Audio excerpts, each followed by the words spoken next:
السلام علیکم ناظرین، کیا آپ جانتے ہیں 7 زمینیں اور 7 آسمان کہاں ہیں؟ کیا کائنات میں ہماری زمین کے علاوہ اور بھی زمینیں موجود ہیں؟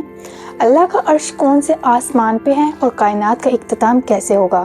ناظرین، قرآن پاک کے سورہ طلاق آیت نمبر 12 میں اللہ تعالیٰ فرماتے ہیں، وہی ہے اللہ جس نے 7 آسمان پیدا فرمائے اور اس کے بعد زمین پیدا فرمائی جس میں اس کے حکم اترتے رہتے ہیں، تاکہ تم جان لو اللہ ہر چیز پہ قادر ہے اور یہ کہ وہ اپنے علم سے اپنی ہر چیز پہ احاطہ کیے ہوئے ہے۔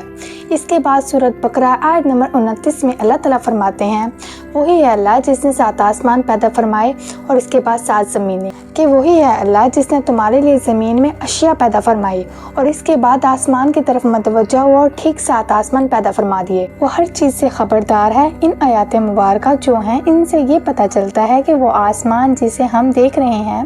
وہ صرف ایک آسمان تک محدود نہیں، بلکہ اس طرح کے کئی اور آسمان ملتے جلتے ہیں۔ 7 آسمان یا کائناتیں موجود ہیں جو ہماری نظروں اور سوچ سے بھی بہت زیادہ دور ہیں۔ اسی طرح سے 7 زمینوں کا بھی کنسیپٹ کا ذکر آیا ہے، جو کبھی عقل رکھنے والوں کے ذہن میں یہ سوال پیدا کر سکتا ہے کہ تہ بتہ 7 آسمانوں سے اور 7 زمینوں سے مراد کیا ہے؟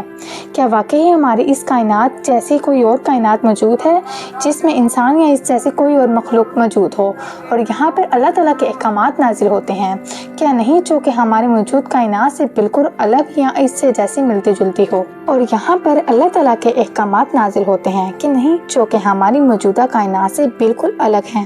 اور یہاں پھر اس سے مراد زمین کے گرد موجود قدرتی حفاظتی تہیں ہیں۔ یہ زمین کا قدرتی میگنیٹ یا پھر اوزون لہر وغیرہ ہیں جو زمین کو ہر لمحہ خلا سے آنے والے خطرات سے بچاتی ہے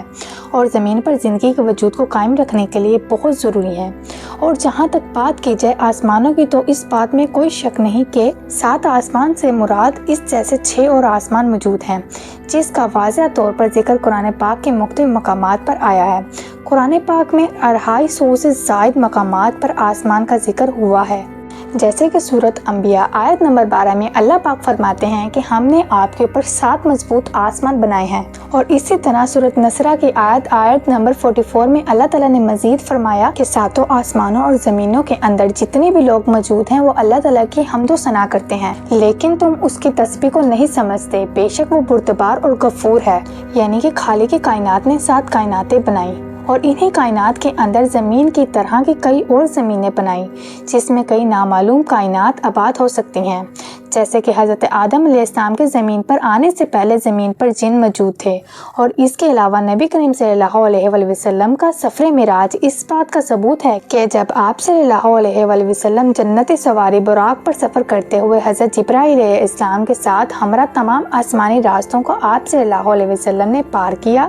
جس کے اندر 7 آسمان شامل ہیں۔ آپ صلی اللہ علیہ وآلہ وسلم نے پہلے آسمان پر جس کا نام رقیہ ہے اور یہ دودھ سے بھی زیادہ سفید ہے، جس پر حضرت آدم علیہ السلام سے بات ہوئی، اور دوسرے آسمان پر جس کا نام فیدون یا معاون ہے، یہ ایک ایسے لوہے کا بنا ہوا ہے جس سے روشنی کی شعاعیں اٹھتی ہیں،